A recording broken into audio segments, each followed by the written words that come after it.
হাস্যকর মনে হচ্ছে কি খাট সোফা এইগুলো একটা নির্বাচনী প্রতীক হয়। তো এখন তাদের লিস্টে যা আছে সেখান থেকে একটা সিলেকশন করতে হয়।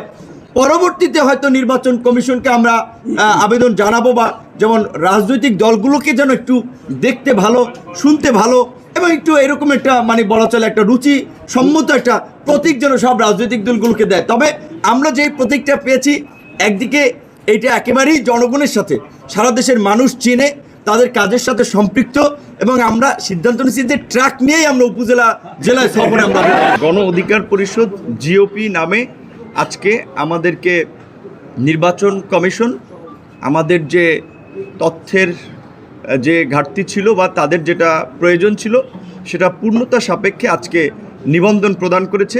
গত বছর নির্বাচন কমিশনে 92টি রাজনৈতিক দল নিবন্ধনের জন্য আবেদন করে, তার মধ্যে দুটো রাজনৈতিক দল গণ অধিকার পরিষদ এবং এবি পার্টি সমস্ত শর্ত পূরণ করায় তাদেরকে নির্বাচন কমিশন নিবন্ধনের জন্য তাদের বিবেচনায় রাখে। কিন্তু তৎকালীন সরকারের গোয়েন্দা সংস্থা এবি পার্টি এবং গণ অধিকার পরিষদকে নিবন্ধন দিতে নিষেধ করায় নির্বাচন কমিশন আসলে নিবন্ধন দেয়নি।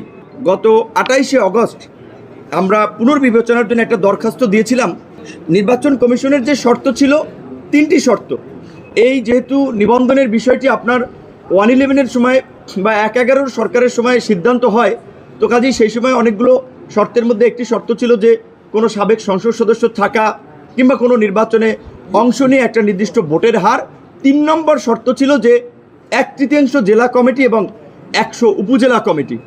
তো আমরা যেহেতু নির্বাচনে অংশ নিতে পারি নাই, সাবেক এমপিও বলতে গেলে নাই, আর এটা শুধুমাত্র প্রথমবারের জন্য প্রযোজ্য ছিল।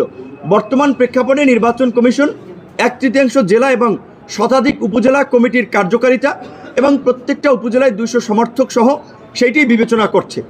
সেই জায়গা থেকে আমরা 114টা উপজেলার তালিকা নির্বাচন কমিশনে দিয়েছিলাম। আমরা 28টা জেলা কমিটির তথ্য নির্বাচন কমিশনে দিয়েছিলাম, যদিও আমাদের জেলা কমিটি রয়েছে 56টা এবং সমস্ত উপজেলায় মোটামুটি কার্যক্রম আছে। সক্রিয় রাজনৈতিক দল হিসেবে আপনারা গণমাধ্যম সবাই জানেন। নিবন্ধনের আবেদন করার পরে আমরা নিবন্ধন পাইনি।